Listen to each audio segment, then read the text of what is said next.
Saturday morning coffee show. Jack, we did it. We did it. Oh, God. We did it. It's finally here. Josh Peterson, Jack Mitchell with you. Jack is chugging Diet Mountain Dew. Don't spill it on yourself, Jack. Don't spill it all over yourself. Oh, if you are joining us live. Let's go. If you are joining us live, thank you so much. It is the end of relaunch week. He's chugging another one. Jack, you didn't even finish the first one. It hit so good when it hit. It was supposed to appear that I did. It tastes so good when it hits your lip. Finally. If you are joining us live, you might be a patron. You might not be a patron. Thank you so much for joining us. It is the end of relaunch week. We got 2 pods coming for you today, both available for free on YouTube. We would love you to hit that, smash that subscribe button, bitches. Subscribe, Josh Peterson, Jack Mitchell. We'll be doing one of these every morning on Saturdays for patrons at patreon.com/IED Club, but you have to be a member starting next week. So if you want more of this, if you want more of Jack chugging Diet Mountain Dew next week, folks, it's the Colorado game. Then you need to join us, patreon.com/I80 Club. Jack, how the hell are you? I am great. I want to say to our new folks who are watching us on YouTube, hopefully pouring in right now, welcome to the I80 Club. Just to reiterate what Josh said, we are going to do some free stuff. And so if you're like, hey, I'm not paying for anything, we hope you'll reconsider at some point. But if not, make sure and subscribe so you know when we do free stuff. And if you do want to hear, if you hear us referencing a chat, we are looking at our Discord. Our members interact live with us during the show, including G. Murrow, who just posted the best picture I've ever seen.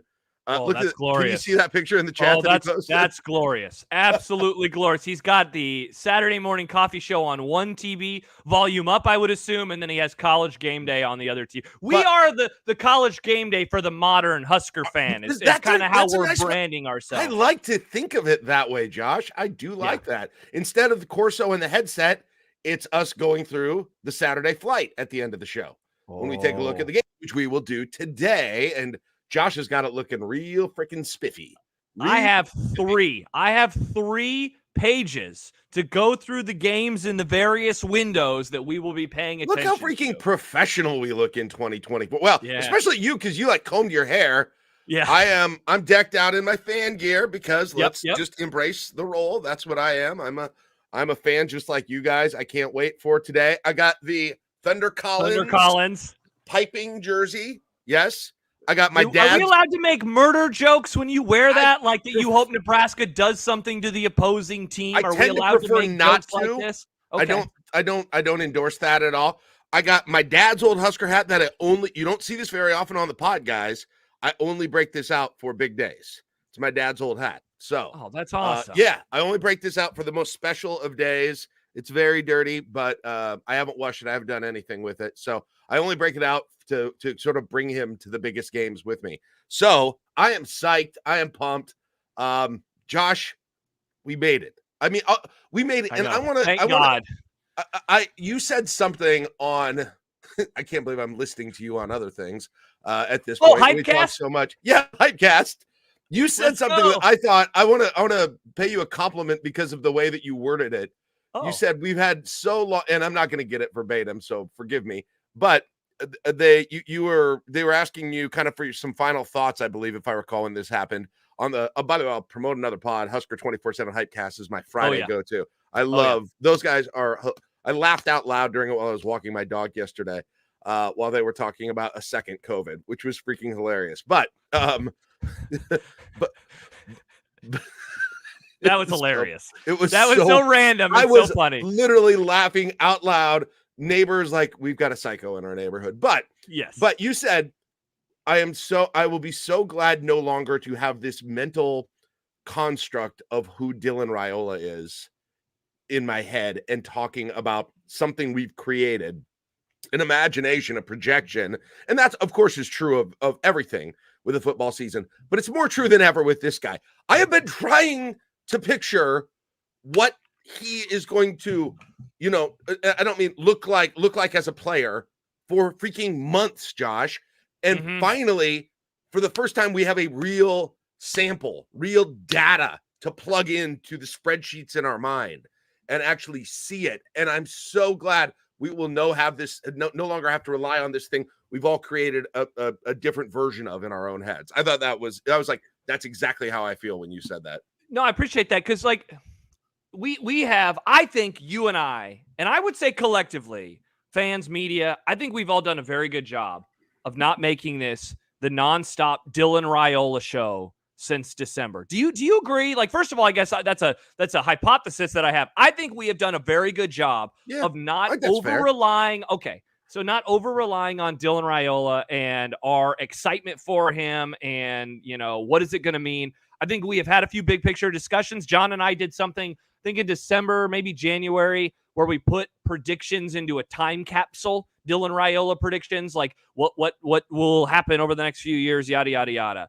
But I would be lying if I didn't say the thing that I am most excited for today is watching Dylan Raiola. I'm 100%. Very pumped. I can't. It's okay to say it too. Yes, exactly. It's okay to say it. I am excited. Number one with a bullet thing I can't wait to see in this game. I'm excited for. I am going to be anticipating is seeing what he looks like. 1,000%. Yeah, I'm pumped for the wide receivers, man. I can't wait to see what the defense looks like in year 2 under Tony White. How improved is Thomas Fidone? What the hell's going on with the running back room? Like, that's a less excitement and more just kind of that'll be interesting. But I am jacked to finally get a chance to watch what Dylan Raiola looks like with all of these new pieces around him, and how does he play as a quarterback? So many things have been written about him and his ability to like uncork a deep ball, and yet he doesn't seem to do it a whole lot. He kind of picks his spots. So that's the thing, like, of all of the stuff, when I finally get a chance to sit down and watch the game today, that I am just most excited to look for. I hope Nebraska takes the ball first so I can see him on the field first. If they win the flip, I am sure they're going to take the ball first, which always annoys me, to be honest. I'm okay with it today. I hate that strategy generally, but I'll be good with it today. And Josh, there will be a moment probably in the first quarter where he is going to uncork a deep ball, and I don't know what's going to happen with it, but everyone's going to go, ooh, right away. I mean, that's the exact moment I'm talking about. When he uncorks that first deep ball, and it just looks beautiful. Isn't it the best noise in sports, a deep ball where the crowd looks and suddenly realizes somebody might be open down the field, and it's like, like it's a great sports noise. It is a great sports noise. Yeah, I'm very excited for all of that. Yeah, and then I guess other things that are just excited to kind of see. I can't wait to see, if we watch and we're like, dang, Tommy Hill is really good, that kind of stuff. Yeah. I can't wait to see and big ass Ty Robinson just causing big ass Ty. Yeah. And now that you guys said that, I'm always going to say that big ass Ty, baby. That might have been one of the most influential mini podcasts I've ever listened to in my life. I've referenced it 3 times now, but yes. We've been on for 10 minutes. Yes. So all of that. And then I'm with you on the wide receivers. I just want to see what we got here.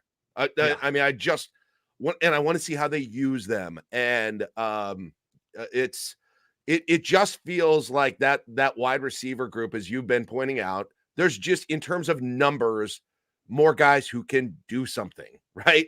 Who can do something and who can be true weapons other than, they're there to play their role. So all of that. And I don't know what else there is to say. Talking season is finally freaking over. Let's go. Yeah, I know, man. It's so nice because by the time that we hop back on tonight, and again, we'll be doing a pod live tonight at 8:00, I-80 Club After Dark. We'd love to have you. That one every week, Jack, when we do it, whether it's at night on a Saturday or on a Sunday morning, will always be available free on YouTube. But yeah, I'm pumped that we'll finally have something to react to. I said the same thing to John yesterday on Unsportsmanlike Conduct about Colorado, where like we have been talking about Colorado for months and months and months.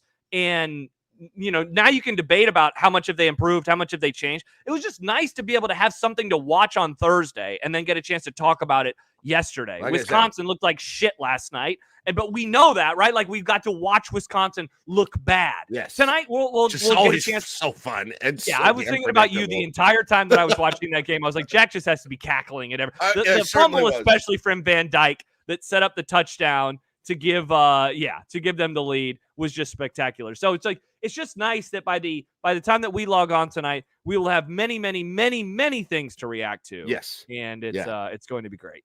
So good. So good. I thought an interesting exercise might be, as we're finally winding down talking season, Josh, go make a couple of sort of scenario checklists, I think, that are things to watch for, not only today, but throughout the season. But we'll get the first sort of feel for them today. And we've talked plenty about, what is the possibility, what is the ceiling and the floor for this team, what do you project it to be? We all know that. We've all discussed that till we're blue in the face.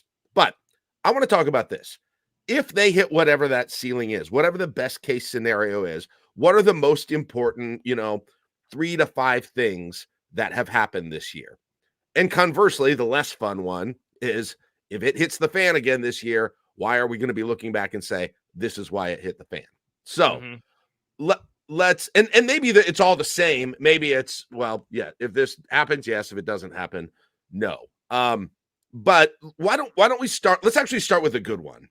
If things, if we're, here at the season, also, whoa, it's a 9-win season.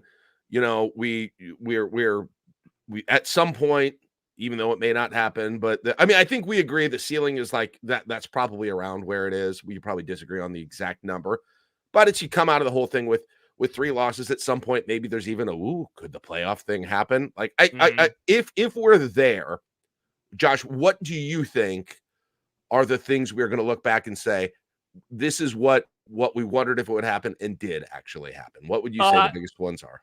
Real quick, did you hear John yesterday say he was vacillating between 8 and 9 wins? Like, it wasn't between 8 and 7 for him? Really? No, I didn't. We got to get this season. I can't. That's rat poison. I can't take any more of that. I can't do. I wish you wouldn't have even told me that. I'm being totally honest. I'm sorry. I apologize. Nobody else. Don't pass on any media members. No more predictions. No more predictions. Media members who all of a sudden are just chugging the Kool-Aid like I was Diet Mountain Dew earlier. All right, so I'll give you a few reasons. Obviously, the first one I think is Dylan is the prince who has promised. He is the person that we expected him to be, and he is awesome, right? So, like, I feel like that is the easiest one. Agreed. The next couple that I would say like, and I don't want to just name like 8 position groups, but like a combination of the defensive line lives up to their promise, and the defensive backs aren't as big of a liability as maybe some have thought throughout the season, where they can rush the passer and then they can also make plays on the back end. So I'd say like those two going together.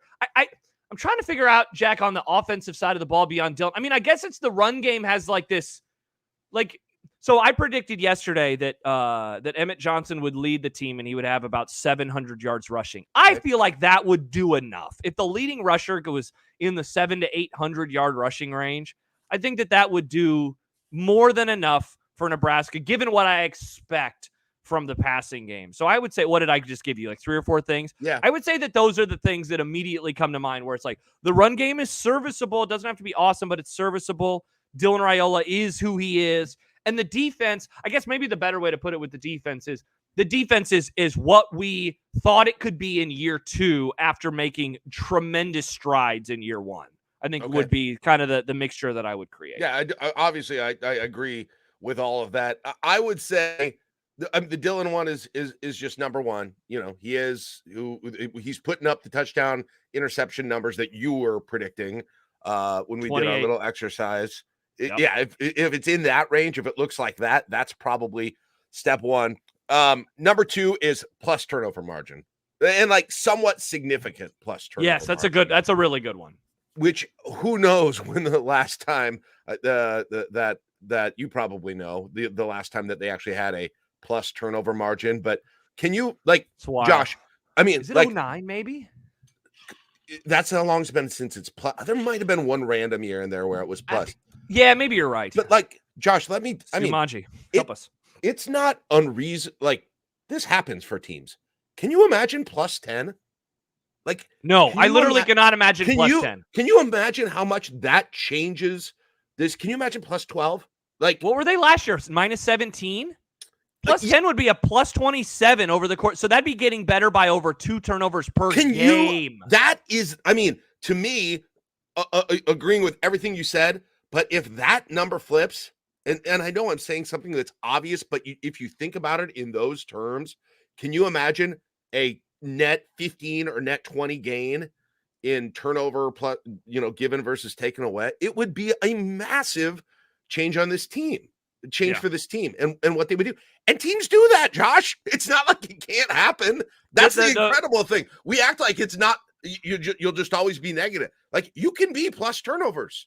You can be. People do it. The wild part about Nebraska is that they have fallen into this trap where every year it's like the same in terms of turnovers and margin. Like, where normally it reverts to the mean. And so, if you're hoping for something to change this year, just revert to the mean in turnovers. And I know that some people say, well, that's impossible. Teams are who they are. Not really. It is more randomized than you would expect. A couple bounces go your way on defense, certainly, and then that is a different conversation. Let me ask you this. Then let's just say that they improve and they get back to even. Do you think that that's more defense taking it away or offense not giving it away? I mean, it has to just be offense, right? They gave it away. That's the bigger. That's where the biggest individual gain would come. I mean, you obviously have to have both, but if you get both sides of that, if you really truly get both sides of that, it's complete. It's a season we've never seen. Some of us literally have never seen if that happens.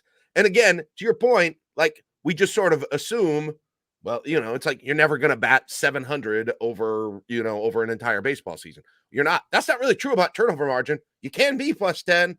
It happens. It's going to happen. Right? It would be incredible.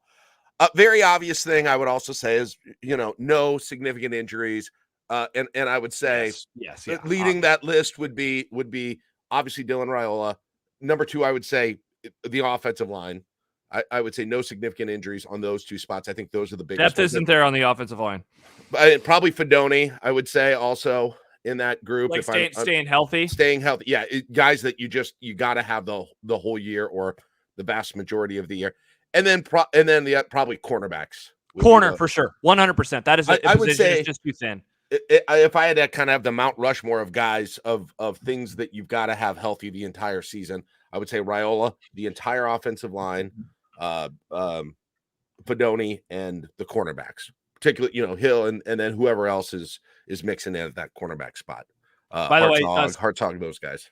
Stu Maggi said, sorry for missing the bat signal. I believe Nebraska was last in the plus in 2016, +5. I knew they had one random year. Turnover margin since 2009. And that's okay, ridiculous. and look at that year, 2016. Look how it went, at least to start. But that's not +5, you said was the number?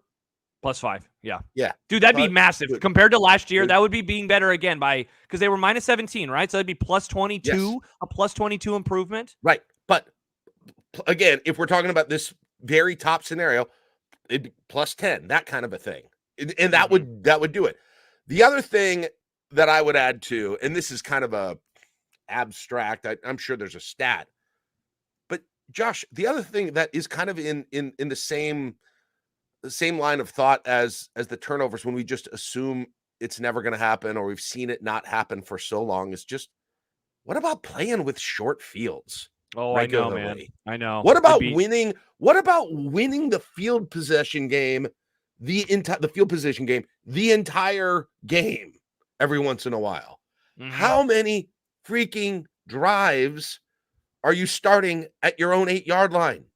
Yeah. What if you're starting the drive at your own 45 every once in a while? Yeah, seriously. And I think of 2 things, right, with this. One is, of course, takeaways and setting yourself up for a short field because of the defense. And the other would be special teams. I think, man, you want to, we don't have the list in the ID Club. That's an unsportsmanlike conduct bit. But you want to put something on the list, and it's like Ja'Cory Barney has like a really nice return or 2 this year that sets up Nebraska for good field position. I think that that's finally going to happen. I think that I think they're going to be aggressive early in the season on returning kicks. Now, if they keep getting penalties and possession starts inside the 15 because of a holding or a block in the back or something stupid, like maybe that stops within the next couple of weeks. But I think early on, at the very least, they're going to be aggressive and they are going to try to do this. And I think that he could be a player that really has an impact in Nebraska. Again, you want to start talking about when is the last time they had blank, whether it's positive turnover margin, the thing that I am talking about, and that is starting field position. I mean, it's been since J.D. Spielman was out there returning kicks where it felt like they had a weapon, and before that, DeMornay Pearsonell. I mean, that's a long time ago now. You're talking about DPE's freshman year was a decade ago. You're talking about J.D. Spielman, his last year was 5 years ago. So they just have not been able to get good field position. They've not been able to get good field position. The great Stu Manji, of course, has a graphic on field position in the comments. Look at that. I'm trying to take it in as quickly as I can here. Yeah, so the thing that I am talking about, and this is what we were just mentioning, is net field position. He has offensive field position rankings in the last, 6 years. 92nd, 126, 125, 104, 69. Nice. 121. Defensive field position. And this is, Jack, this goes back to last year. 108, 70, 66, 105, 89, 109. That's offense turning the ball over and putting the defense in bad spots. Net field position rankings. 107, 108, 107, 105, 82, and 118. Those numbers are garbage. They are not just bottom of the country. They're bottom quarter of the entire freaking country. Year after year. And turnover margin is the same thing. It's like, it doesn't have to be that way. It doesn't. No. We have gone through and the Nebraska's curse and then fall apart in the end and all of those things. But if you're consistently for almost 10 years, shockingly terrible at both of those things, of course, field position, turnovers, we can break down the individual players and those sorts of things. But if you finally freaking find a year where you're average or, oh my gosh, better than average at those things, I don't know. I don't know what says just be average. Seriously, this year, it's like if they can get back to average, it's going to be a freaking game changer. Obviously, if they could get to above average, then we're talking about a whole different thing. But all I ask this year, average. Become an average team in field position, and I think that we are doing a lot of fun podcasts this season. I think we are doing a ton of fun podcasts if they are just average this season. And then, the funny thing is, and this is such an obvious statement, so I apologize, but it's like, if the offense has better starting field position, they have fewer yards to drive to score. And it's like, that makes it easier. And so, how do you make your offense look better? You give them the ball with 60 yards to go instead of 80 yards to go. I know it's just 20 yards, but dude, over the course of 12 games, you do that a lot, and you're talking about hundreds of yards in field position that Nebraska they lose out on. They lose it. It's out into the ether. It's like sometimes, Josh, when we are in talking season and delving into it, we delve so much into the minutia. But those are the problems. Those are the problems. And if you fix those on a large scale throughout the course of the season, there will be results. There are going to be results. If you make, again, even get up, as Stu Manji said, get up to average on both of those numbers. And then if you're above average on those numbers, that's when things start to look like, ooh, we're talking 9 wins isn't crazy, right? That kind of thing. Only other thing I said, going back to the individual things, I think I think we're going to need one linebacker if we're talking the top ceiling thing. One of these linebackers is going to have to become a dude, right? Yeah. Now, there are good players at linebacker. There have been good. They all seem to have their moments. None of them are dudes, right? Yet. At this point. And I don't even know who it's going to be here at this point. Bullock seems to be the guy that people are high on out of camp. Maybe it's Bullock. Maybe it's Mekhi Bayer. I think it might be Bayer. Maybe MJ Sherman really comes on strong after he had a little bit of a quiet season last year. But you're going to have to look at one of those guys and start talking about them the same way you talk about Nash Hutmaker and the same way that you talk about, Tommy Hill on defense. And I think that you've got one of the, and it may not be all of them, but you got to have one of those guys where we're like, that guy's a dude. And they don't have that. They don't have that yet. They didn't have that last year. Oscar for MU, they need to win on the margins. The talent isn't there to blow teams out. Stack some wins, proof of concept, and recruiting gets going. That's the blueprint. Exactly. Yeah. Today going well, where it's like there's no doubt, where it doesn't have any remnant. It's not a reminder of what we saw last night from Wisconsin, where it's like, oh boy, there's a world where last night where Wisconsin loses, you don't want there to be any situation this afternoon, certainly in the second half, where people are like, oh my gosh, it is more of the same. You want it to look maybe not as dominating as what we saw last night from the Sooners, but you want it to look easy. Jab says jump to a 21-0 lead. Just something like where it's like, it's comfortable, and where you can nitpick things in like a fun way, but it's not like an existential crisis going into Colorado. Like I know we talked about it a little bit on Thursday, and that podcast, if you want to check it out, I guess it's a little dated now because we did a watch along for Colorado's win over NDSU, but we kept viewing it through the prism of like, what does this mean for next week? What does this mean for next week? We have the Colorado data point. They are who I thought they were. Unlike last year, Jack, where, Nebraska played on the Thursday. They looked like shit. Colorado played on the Saturday. They well overachieved for what I was expecting. By the time that you and I did that podcast that night, we're like, oh my gosh, everything has changed about this game. At the very least right now, nothing has changed for how I view the Buffs. So let's see if Nebraska can do the same. If we log on tonight at 8 and I say, yep, Nebraska's who I thought they were, Colorado's who I thought they were, I still like Nebraska to win.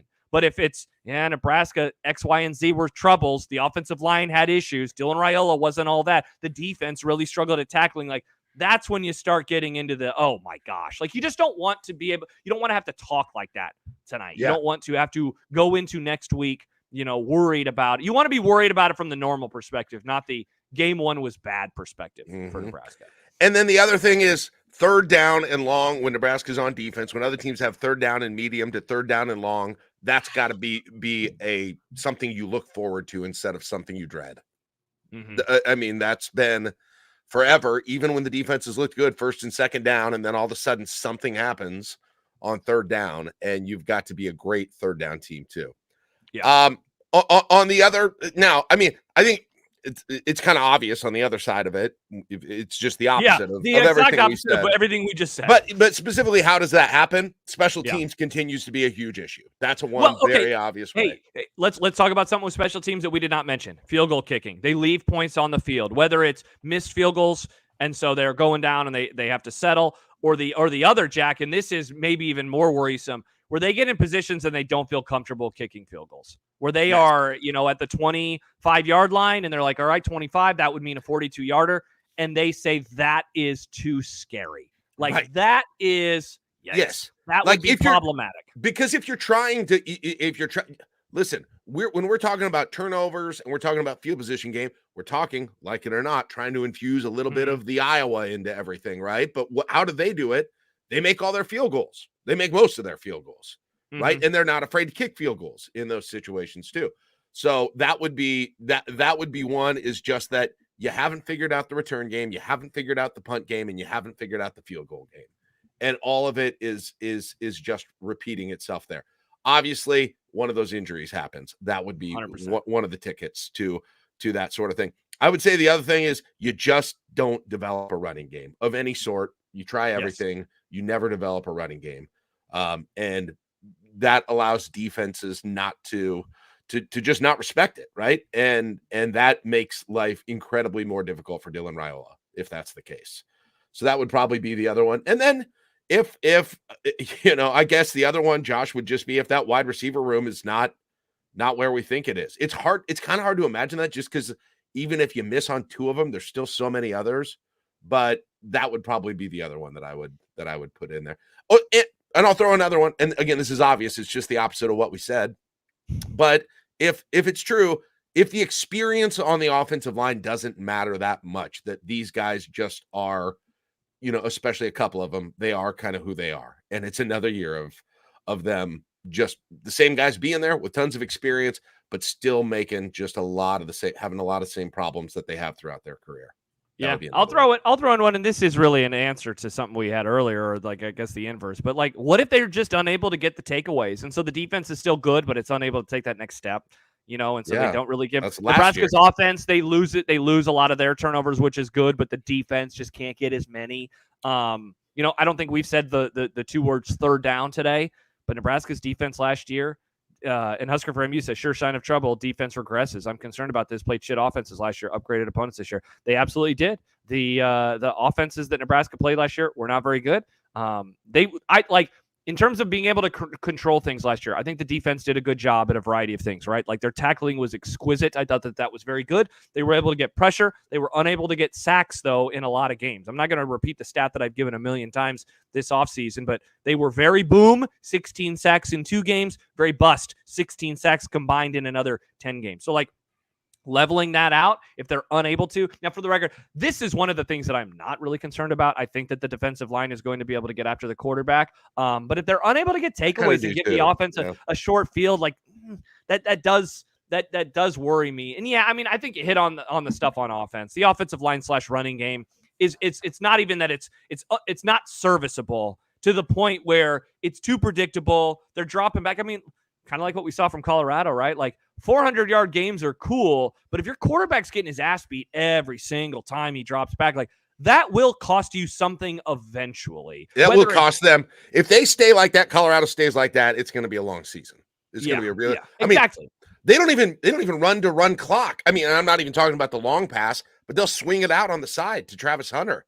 They're starting to walk on at running back. I mean, that can't be. Listen, we cannot go away from this season again and say the longest run of the year was 29 yards. If you 100, dude, that was one of my keys for this game. Is I want to see some 30-yard runs. Like I'm sick and tired of today. Yes, I'm not. Let alone the whole season.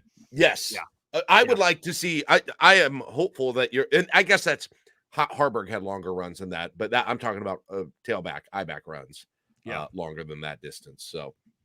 Real quick, speaking of today, there was a question a little bit earlier from D-Dub who said, does anyone know what UTEP tries to do? Run, pass, hurry up, huddle, etc. Yeah. I can see it. I know nothing about them. They are going to move fast. They are someone who they're wanting to play with pace. They're wanting to play with space. It is game one. So it's interesting. And this is so college football 2024. Game one for a new coaching staff. So on one hand, you're like, sweet, that's going to work against them. On the other hand, they do bring a lot of players from half their starters. Austin P. Exactly. Yeah. From Austin P. So that is, in theory, that should end up helping them. So Josh, just to expound on that, I looked at Austin, like Matt Rule was saying this, he was like, we had to watch film of five teams to get an idea of who the team is going to be. Western Kentucky, Austin P. They got a defensive lineman from Tulsa, or a linebacker from Tulsa. That's one of their best players. A bunch of other transfers that are in, wide receiver from Northern Kentucky, I believe. But yes, you to your point, yes, they're going to move quickly. I looked up Austin P last year, Josh. Their first downs were gained about 50-50 run versus pass last year. Okay. So they are, it's not that they're not like crazy pass happy either. They're going to run the ball.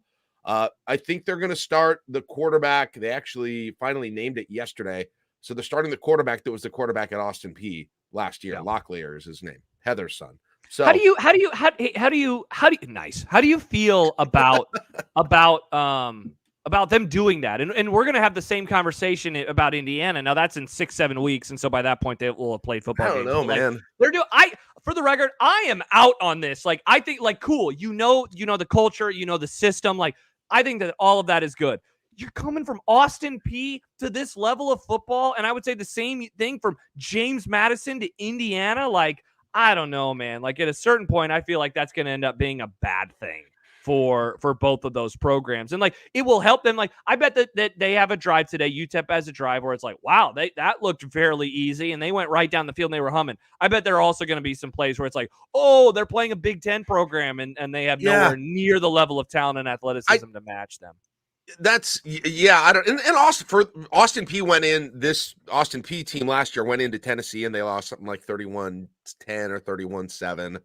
But I remember last year going into that Louisiana Tech game, Josh, and I was like, man, Nebraska is better than this team. And that Louisiana Tech team they had some serious issues, and that was some even off the field stuff.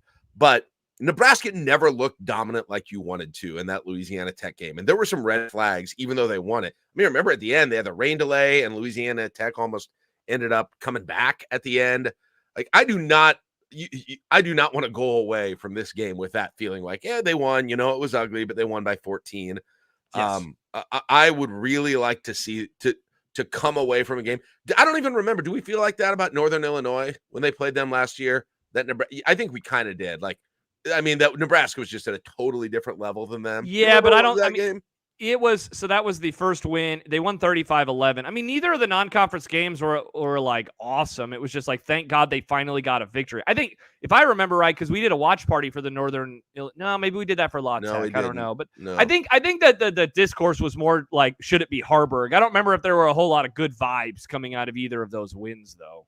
Yeah, because Harburg was the big story that time, because he was like, yes, let's go away from a game and be like, yeah, that's fine if we say afterwards that was not a good team, that Nebraska played in UTEP, because you haven't been able to say that for a while, and you weren't able to say that with any of those games. And goodness sakes, the year before, obviously Georgia Southern comes in with a team that definitely shouldn't be competing with Nebraska like they were, and comes in and beats them. Obviously. Yeah, Brandon says K-Ford said UTEP is like 124 offense. Yeah, I know that we are all hurt, right? And we have been a bit gun shy at predicting good and happy things happening. And my score pick was 40-20 for the record, Jack. Late touchdown for UTEP makes it. Your score was what? 40-20. That's about what everybody's about the same, it seems like. Yeah, but is there a world where you and I are doing a show again live tonight on YouTube, 8:00 Central, where we're doing a show and it's like, hey, Nebraska won 42-7. They just kicked the shit out of them, and there was no doubt. Like, there is a world, I think, where that happens. I read a Husker Online. They did a back and forth with one of the UTEP writers, and he predicted an ass whooping. He was not close at all in his prediction of what would happen. I'm going to tell myself 12 hours later, be excited about that if that happens. Like, it's a great mindset to have. Yeah, for sure. That is an exciting thing, even though it may turn out to be a yawner of a game. That's a great sign if that actually happens. And that's one of the big things that obviously the big thing you're going to wonder about today is, will they look like they can completely take care of a team like this by doing all of the things that we just talked about that they need to flip around this year? But it's certainly an interesting conversation, Josh, just this sort of assumption that there's certain barriers you feel like you're never going to get over, and teams do it all the time, and Nebraska needs to do it this year, this game. Scott says we're desperate for a yawner of a game in game one, 100%. It's a good way to put it, because honestly, yeah, that's what I want to see today. I want to come back and have a boring ass game, other than talking about all the highlights and all the plays and the assessments. But you want it boring from the scoreboard, but you want it exciting from the whoa, there are finally good players. There are finally playmakers, and the quarterback was able to distribute them. And get people in, get other. I'm going to be using the roster to start, because I don't know anybody's number, but go way deep on the roster here by the end. Let's do one of those. It's been so long that you've really had a game like that, where the announcers are screwing up players because that's the wrong number 18. Yes. I had the defensive 18, not the offensive 18. Would love it. Yeah, I want to see Jalen Gramstad today. I said it. Wow.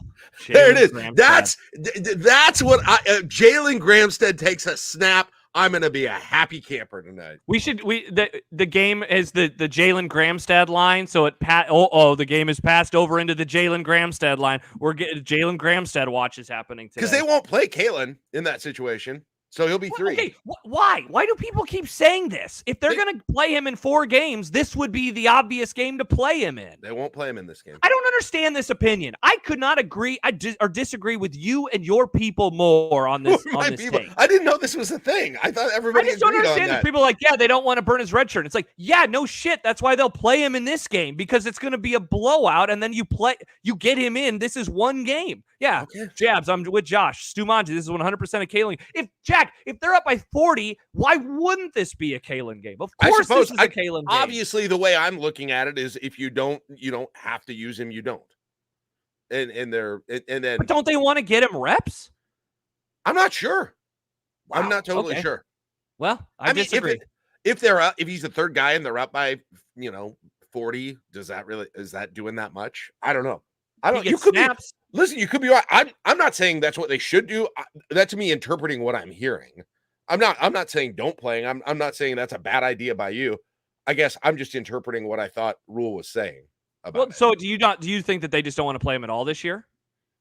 Yeah, I think they would like to get him in 4 games, but I think they want to make sure that they don't get tight by the end of the season, right? And so that I think they would rather have more cushion than less. So you're saying you're viewing it from they want to save his 4 games in case of an injury, and he would play 4 games as like a starter? If something happened like that, when they've got to randomly get him in, and maybe I feel like they're going to try and keep that cushion. That's and again, that's how I interpret it. But you make a very fine point too, that there aren't going to be.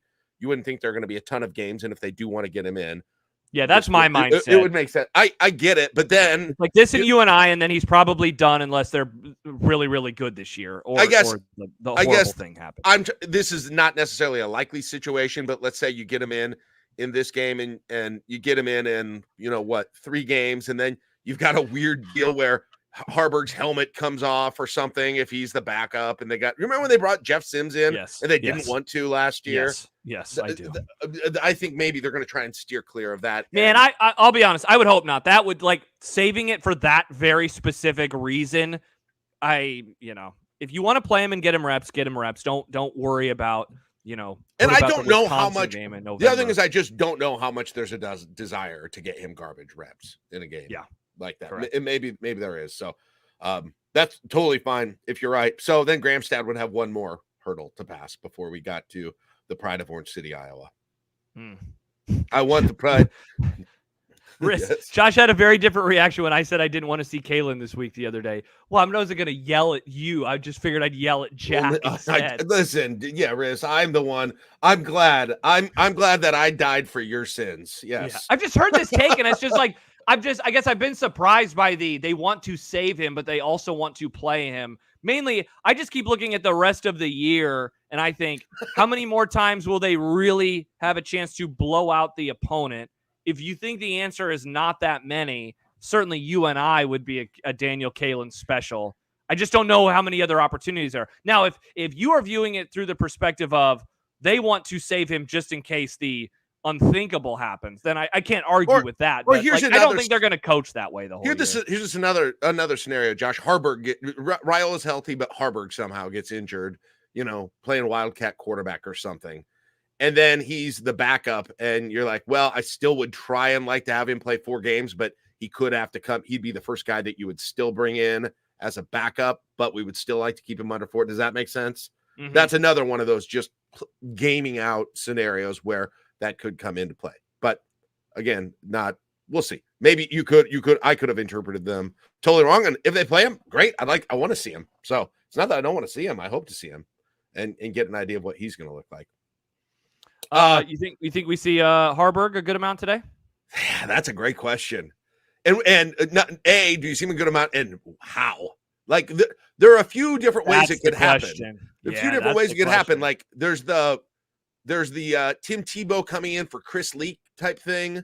Is the relationship I think most, right? When Tebow was young and Florida was in the national championship game. Remember that year they would bring. They put him in a ton down in the goal line situation, or even kind of what North Dakota State did against Colorado when they brought in the bigger lefty from West Side to come in and run. Jack, imagine if they put him in and he fumbles in one of those situations. Or will it be? I mean, that's obviously one. Another one is just kind of goal line situations. Bring him in goal line situations, and then a third one is obviously a little bit more extravagant, where he's basically a tight end. But I suppose the way they tight ends sometimes look like fullbacks or H-backs in this offense. And so is that the way they use it? Which do you think is the most likely way that they use him, if they use him?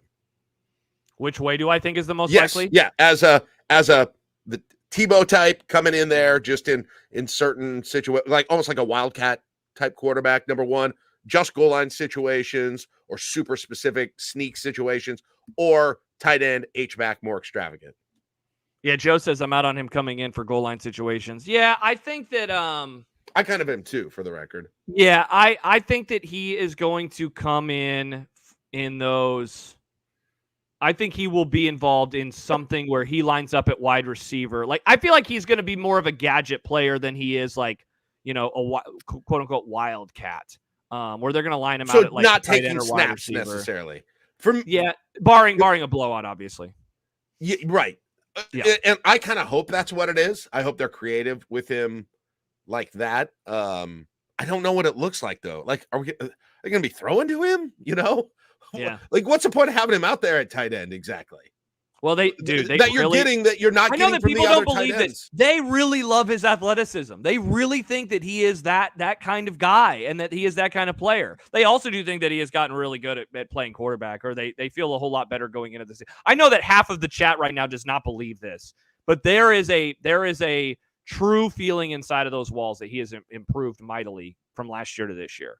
And again, like, I'm just being the messenger. If you don't agree, like, I don't care. It doesn't bother me. Media loves you. Love him because he's a Nebraska boy, Josh. Yep, classic you me. Love it. You're just. That's why I defended Frost for so many years, Jack, because he was a Nebraskan. right now, if you take a trip in Josh's mind, it's a picture of Harburg and Tom Osborne on the field in like 2011. Talking about don't gamble. Both with crying, tears in their eyes. Sir. Yeah.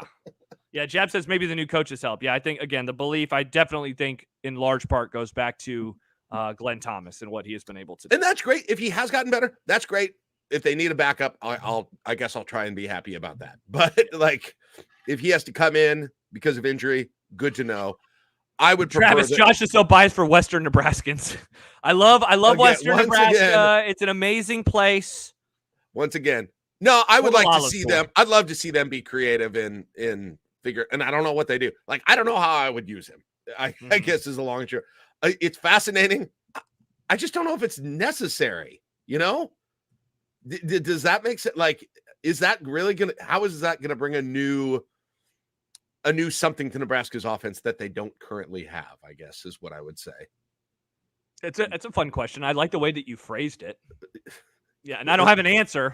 I mean, John brought up a good point this week on last year. Like, how much has he been practicing at some of these other positions? Like, he's been playing quarterback. Like, what's that even going to look like? Right. Yeah. And like last year, I could see sort of last year, right? If your offense is really desperate to find some creative ways to do some things, I could kind of get it, but yeah, I don't know. Now I'm talking myself out of him doing a whole lot other than like, yeah, the 4th and short type situation. I think that's what it's going to be. Which, God, again, that will scare the shit out of everybody. It's 4th and 1, and Heinrich Harper comes onto the field versus Colorado. Everyone would be losing their damn minds. Also, one other thing to think about with this, they may not want to show any of that in this game.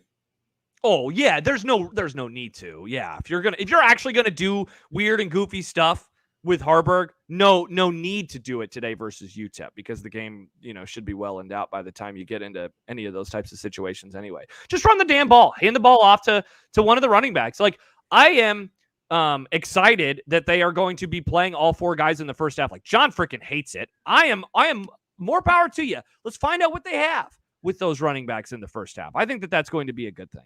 Yeah, for sure. It's already 10:02. You're going to have to catch a bus here pretty soon. Let's do it before we get right into the flight. Yeah. Any other thoughts on, last night or college football in general, or anything else you're just sort of generally excited about today? Wisconsin did not. They looked like I kind of expected they would last night. You already mentioned that. Yeah. Patience is going to get thin with that, by the way, quickly, if that starts happening. I agree. Imagine the same thing, because I'm sure Wisconsin and that fan base and school and everything they were wrapped up in that identity that they had there. And I know they still run the ball. We've seen it around here. We know it around here. I'm not. Oh, they only pass the ball now. I know they still run the ball, but they've changed the identity pretty significantly with Phil Longo. The program is much different. There's going to be a short span of patience in that fan base if the new thing isn't working. Mm-hmm. And I think it would come to roost this year if that happens. Then they're going to start to say, we got to get back to the old ways. Yeah. If they, dude, like, what's going to happen when Bama comes in there in a few weeks? Like, they could kick the ever living crap out of them. That's the Alabama game, by the way, is the day after Nebraska plays Illinois. So Nebraska play Illinois on that Friday night. We'll do a pod that Saturday morning. And at big noon that day, Wisconsin hosts Alabama. And there's a very real world where, game 1 or season 1, rather, for that new coaching staff, they just come in and just destroy them. Absolutely destroy them. That is a subgenre of college football edging that I would like to explore is Wisconsin demise. That I would enjoy that quite a little bit. Yeah. Michigan. I was just going to say, Childs does not look ready for prime time in Michigan State. Holy cow. Yeesh. Yeah, I didn't. I'll be honest. Man. I didn't have a chance to watch them, but I did see the score of that game. He struggled. He struggled. So. Not very good. One other thing, like I don't know how much of it I'll get a chance to watch today, so I'll have to catch highlights and whatnot. But I'm curious about the Clemson Georgia game in the 11 a.m. window. Certainly curious about the Penn State West Virginia game in that window as Upset well. Alert. Upset alert. A lot of people, dude. A lot of people seem to like the Mountaineers. So those are a couple of games that I'm looking for, and I think we'll be on at 8 tonight. So It'll be about halftime-ish for Notre Dame, Texas A&M, but that's a game that I am. Wow, really? I'm looking forward to that. No. It's a very good game. It's a good game. I just don't have an outcome that I'm excited about on the table there. Oh, I suppose I picked A&M, so I'll be rooting. I'm afraid A&M's. I think what I'm afraid of is A&M looking really good. Yeah, Elko, I think, is a good coach. That said, and we stick to sports in here, but when Ted Cruz goes to games involving Texas schools, the team loses. And today, he's going and hanging out with Trev. So if you're an A&M fan, be on alert for a Notre Dame victory, and you can blame Ted Cruz for it. Ted Cruz hanging out with Trev there is a lot in that sentence right there. Wow. Oh, yeah, exactly. A lot. Yes. So those are some games, and that is another reminder. And we'll say this one more time before we leave. But tonight, 8:00, free on YouTube. Subscribe, smash that subscribe button. But seriously, subscribe to the IAD Club on YouTube, and you can join us live 8:00 Central, and it will be free every Saturday every time we do a Saturday night pod, or when we have to push it to Sunday morning, like next week. Those will always be free. So you want your post game fix with Jack and I. We'll be on for about 90 minutes or so, talking about Nebraska UTEP, the day overall, and a whole lot more. That's great. 83 viewers just a minute ago there, Josh. Let's go. Is that a record? Maybe a record. Yeah, let's smash that subscribe button. Smash it. Again, and you'll just know when we go free then, which we do on Saturday nights and occasionally other times, and our Wednesday shows are delayed. Or if you want to join us, we still have the free trial going on at patreon.com/IAD Club. And that will end tomorrow. So this is your last day for the free trial. That means that you would get a Wednesday night's show next week totally, not totally free. You'd just be able to join us. And you'd also get Saturday morning coffee. And that show is always paywalled. We release the Wednesday pod on Fridays. What we're doing now, yes. But the one that we are doing right now is only for subscribers starting next week. So yeah, if you'd like to it's fun. What did we say, Jack, it was earlier? The Nebraska version of College Game Day for Nebraska fans. Yeah, but it's a not annoying version. Much better. It's a fun tradition, at least for us to get going on Saturday mornings. All right, let's do the flight so you can get out to the Lake Stadium. Oh yeah, we begin, and I just realized, Jack, that I forgot to post them inside of the Discord, so they're only available on YouTube. My apologies to everybody, but head on over to YouTube. The early window games. We just mentioned two of them: Georgia versus Clemson, Penn State at West Virginia, ABC and Fox, respectively, for those games. For those of you freaks out there that want to watch Illinois State and Iowa, it is on the Big Ten Network. Hey, how many points will Iowa score, Jack? What are you thinking for that game in the 11 a.m. window? I think they'll be all right. I don't think Illinois State is a great FCS team. That's probably I'm looking like a 30-3 situation in that game, probably. Okay. Just reel back again. Do you think West Virginia has a shot, Josh? Could Penn State get off to a really? I mean, talk about a playoff implying everybody. Well, you can't lose a game; doesn't matter anymore because of the playoff. Penn State loses that game, things get real murky real quick for the playoff in them. 100%. I actually made that my upset pick. We're doing a new thing in predictions this year, so I made that my upset pick, and I just posted, by the way, the graphics inside of the Discord if people would like to see them there. Not to brag. Virginia Tech, Maryland. Is it? Oh shit, that's at Vandy. I don't know why I wrote it Maryland. Yeah, I was going to say I don't remember that game. That's graphics already falling apart. That's an ESPN game. Let's get to the two. Real quick. Georgia by 17 against Clemson. You think it might be in two? I think Clemson might cover. I think Clemson might cover. Yeah, I think Clemson might cover in this one. Okay. Let's get to the window where Nebraska plays. Of course, that's where the majority of the eyes in here. But you see, look at me with my binoculars. That's what I'll be like at the stadium at Northwestern today, looking through the binoculars. If you want to watch that in the weird stadium. A couple other interesting games that I highlighted. Miami at Florida. Talk about a game where everyone is absolutely losing their minds. The loser is going to be so mad. Whoa. So mad. Glad not to be in that world yet. Yeah, it's going to be also 1 billion degrees in Gainesville. That game is on ABC. Remember, the SEC games are now only on ABC, ESPN, or SEC Network. No more CBS. And that means that Akron is at Ohio State when that game kicks off. Ohio State. I'm curious about Will Howard. They could score 100 in that game if they want to. You're not going to learn anything about Will Howard today. Yeah, maybe. I don't know, man. Akron's a bottom 5 FBS team. Yeah.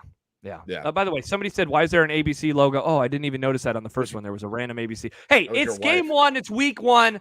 My wife. Not everything can be perfect. Yeah, thanks, honey. I really appreciate it. It shows how much I look at graphic design. I didn't even see it. It wasn't in the second one. And then finally, I got a couple of night games. We mentioned one of them, Notre Dame at Texas A&M on ABC. The Big 10 Saturday night is the Fresno at Michigan game. But a couple of late night games for the sickos out there. Wyoming at Arizona State on FS1. And my favorite of the whole night, Weber State at Washington, 10 o'clock Central on the Big 10 Network.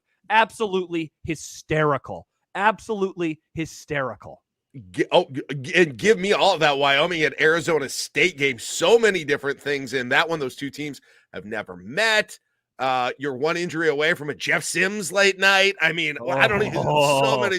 It's a weird uniform matchup. It'll be 197 degrees at that game.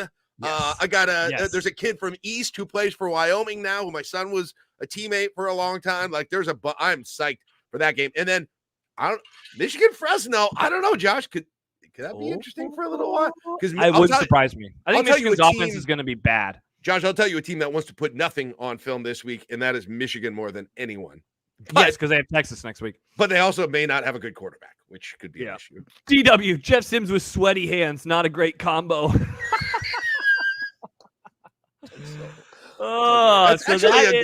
Actually, you should have considered that when he made his transfer decision.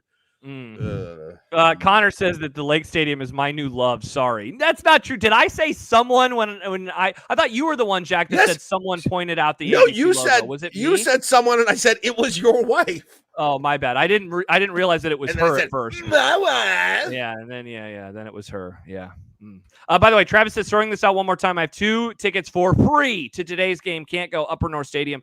DM me. So if anyone wants free tickets, there you go. Chuck says, to be fair, Josh should say, thanks, honey. Also, Chuck, you spell honey. Is that how honey is spelled when you say it about your wife? That's like that's how Winnie the Pooh spells it. Yeah, I would spell it like honey, like the treat. Like the treat, honey. So that's first Saturday, Jack. What's your score? What's the lean? How you feeling? What's going on? What's going to happen? I'm trying to remember I always make predictions and I forget the score that I gave. I think it was 42-20 was the number I gave. I think it was 42-20 is what I said on the tailgate show. So I was 40-20. So we were very, very, very close. Yeah, and like everyone on your on the pod that you did with Husker 24/7 was right in that range. We were all the same one, yeah, for sure. Yeah, Caleb, I think on our show, he went big. He went something like 56-7 or something. Let's go. Let's hope Caleb is right. That'd be fun. All right. Thank you, everybody. Josh, enjoy your day. We'll be looking forward tonight to the reviews. Yes. That's the other thing we'll have. By the lake. Yeah. So we will. So tonight, things to look forward to. 8 o'clock is when we're going to be on. Again, like and subscribe. Like that and subscribe to that YouTube video. Again, seriously, like we would love to have you. You get the notifications when it goes live.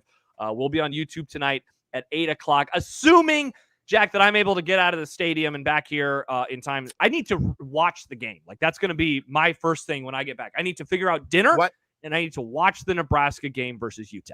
Why don't you just text me, and we're going to tentatively plan on starting at 8. If that is pushed back at all, I will notify everyone on the Discord, on Twitter as well. So if you don't follow the I-80 Club Twitter and you're a freebie, which is totally fine, follow that, and I'll just post updates in case we start a little bit later, and then obviously we'll get the link up there, even if it's 8:15 or something like that. Yeah, so we'll have that. Planning on 8 should be okay. I'm not that far away from the stadium, and it's not going to have that many people, right? So should be totally okay. So we'll be on at 8. We'll have reaction to Nebraska's game over UTEP. Not that many people. I mean, it's not. Like that. I know. It's what kind of a traffic jam can you have at that stadium? It's like, Jack, it's like leaving a basketball game. It's annoying for 5 seconds, and then you're like, oh, that's right. It's just a basketball game. It's going to be a little bit of a better situation than getting out of Seacrest last night for East versus Elkhorn South. There you go. I don't understand that reference, but I'll agree with you. So we'll have a review of that. We'll talk about Nebraska's win over UTEP. Jack can give me some thoughts on what else he saw throughout the country. Of course, I will hope to see some stuff while I am there. I'm going to get to the stadium pretty soon, so I'll be able to watch some football, just obviously not as much as I would like. And, we'll break it all down. 8 until about 9:30 or so is the plan for tonight. And, again, if you are not a subscriber, we would love to have you. Patreon.com/I80 Club. The 7-day free trial goes through tomorrow. When I get to the airport tomorrow morning, that is when I'm going to turn off the free trial button on Patreon. So if you would like to join us, please do. Patreon.com/IID Club. We do a Saturday morning coffee show every week. We do a Wednesday night show every week. If the schedule allows, we do Saturday night shows. And Jack, starting next week, one of our first kind of random interview shows that we'll be doing various points throughout the season. Brett Kane from Altitude Sports. He is going to join us. Still don't know the exact day or time, but he is going to join. That will be a bonus episode next week as we talk about the Buffs, Coach Prime, all that stuff ahead of the Nebraska game. So we think that it is well worth an investment as low as $5 if you just want all of the content, whether it's live on YouTube or the podcast after the fact.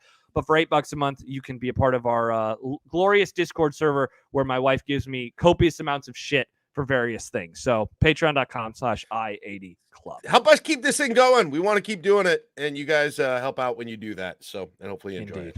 Indeed. All right. Let's watch some football, boys, girls. Let's do it. Jack, enjoy the game today. Bye.